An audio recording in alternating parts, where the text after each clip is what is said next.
Hello boys and girls, Mr. Gemini. I want to go over a couple examples to help you prepare for the Chapter 4 post test, which will be coming up here shortly. I'm not going to do all of these, I'm just kind of give you some examples. I'll even give you answers, that way you can kind of maybe do it on your own and check to see if what you're doing on your own is actually working with the final answer I give you. So let's look at number 10 first. We have negative 51 and 72 hundredths divided by 120. First thing I notice when I see this, this is my dividend. I'll call it my DD. This is my divisor, my DS. So the DS will go on the outside, the dividend will go on the inside. So I'm going to take the negative 51 and 72 hundredths. First thing I noticed here as I'm writing this is that one number is positive, the other number is negative, meaning that my quotient will be negative. Signs are opposite, so the answer will be negative. I'm going to transfer my decimal up into the quotient because there is no decimal in the divisor. I know the answer will be negative as I stated. I know that 120 does not go into 5, will not go into 51, but 120 will go into 517. Now, a good way to do this, I like to maybe a little estimation. Let's just round 120 to 100, and roughly how many times does 100 go into 500? We'll look at this as 500. That'd be 5 times.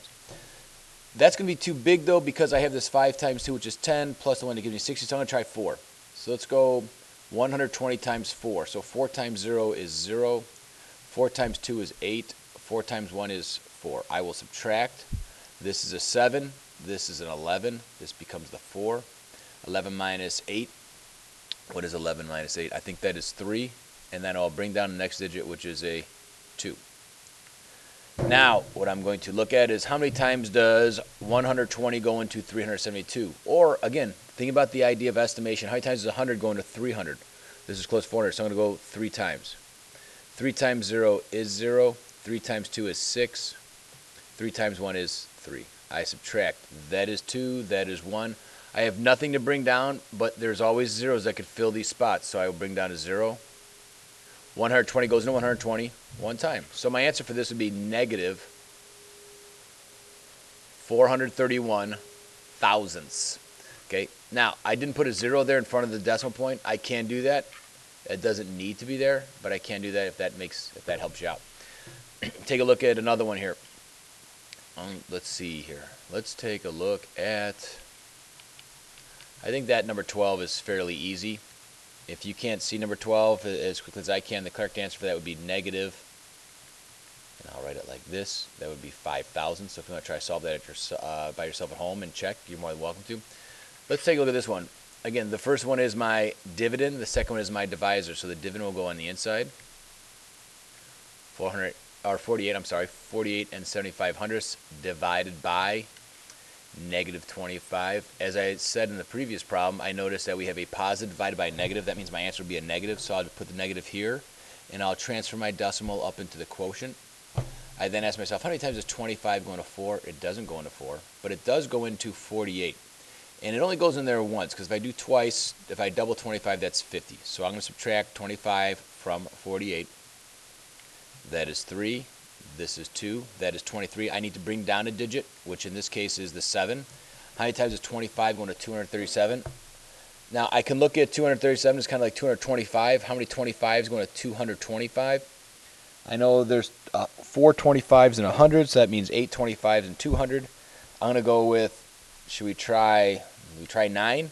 I think that'll work. Can I go 9 times 5 is 45. 9 times 2 is 18, plus 4, 18. Plus 4, 19, 20, 21, 22. Well, that's pretty close. I like that. I'm going to subtract. That is a 2. That is a 1. I'll bring down the next digit, which is a 5. And now we're going 125 into, 25 into 125, excuse me. 25 goes into 104 times. If I add 1 more, that's 5 times, which gives me 125 exactly. So my correct answer for that is negative 1 and 95 hundredths. Negative 1 and 95 hundredths. Okay, let's take a look at a couple more problems here. These, again, are from the pretest. This one is an estimate. Estimate each sum. Estimate each sum or difference. Now, looking at this, I need to give some good estimates. I see 7/8, negative 5, or that's actually negative 7/8, negative 5 elevenths, and 13 fifteenths. I know that negative 7/8, 8/8 would be 1 whole, so 7/8 is close to being 1 whole. So I'm going to go with negative 1. plus, okay, this is negative 5 over 11. Well, half of 11 is 5.5. So if I have 5 out of 11, I have close to a half. So I'm going to go with negative 1 plus negative 1/2. And then I have here plus 13/15 is really close to being 1 whole because I have 13 out of 15. Slices are kind of small if I'm thinking pizza, so that's almost 1 whole, so I'm going to make that a 1. I'm at rounding up. I have negative 1 plus negative 1/2, so that gives me negative 1 1/2, and I'll add that now to 1. Well, if I owe you $1.50 and I pay you back $1, I still owe you 50 cents, or I can think of it as negative 1/2. I owe you half of $1. So this a good estimate for this would be negative 1/2. This one's a little more challenging. I'm going to let you try that on your own, actually. Now, if you estimate it, it should give you an estimate around negative 12. If you give like a negative 11 or a negative 13, that's within the ballpark. I'd accept that. If you give me negative 20, I can't accept that. Or if you give me a positive 8, that's not going to do. All right, let's take a look at some dividing mixed numbers. Let's look at 23. For 23, I have negative 16 2/3 divided by 4 1/6. Now, I just want to make sure I write these numbers down again because I've noticed a little bit over the past 2 weeks we've had a hard time transferring numbers from the paper onto work and then back and forth. So I have negative 16 2/3. I like that. Divided by 4 1/6. Okay, I have a negative divided by a positive, so my answer is going to be a negative. I know that automatically. I want to convert these to improper. 16 times, and I do that by multiplying denominator times whole and then plus the numerator. 16 times 3 is 48. 48 plus 2 is 50. So I have negative 50/3 divided by, okay, 4 times 6 is 24, plus 1 is 25. That gives me 25/6. When I am dividing fractions, I actually take the reciprocal of the second fraction. That fraction I can multiply it by to get 1 whole, which would be, in this case, 6/25. So now I have negative 50/3 times, the reciprocal would be, as I said, 6/25. Now what I like to do is I like to look for that cross reduction. So I have to do a lot of reducing later on. I know that 25 goes into both 25 and 50. So this becomes 1. This would become a negative 2. I know that 3 goes both into 3 and 6. That's our greatest common factor. So 3 goes into 3 once. 3 goes into 6 twice. I have, let's see here. I have negative 2, I believe. Did I do this right? 3, yes. Negative 2 times negative 2, I think that gives me negative 4, if I'm not mistaken. Negative 4, and I have negative 4 over 1, which I could leave like that. I could also just rewrite it as negative 4. Okay, so that would be my answer for this right here, negative 4. If you're looking at number 2 to try that at home, that actually gives you an answer of 9 2/5. 9 2/5. You want to try that one at home. Key thing here is finding that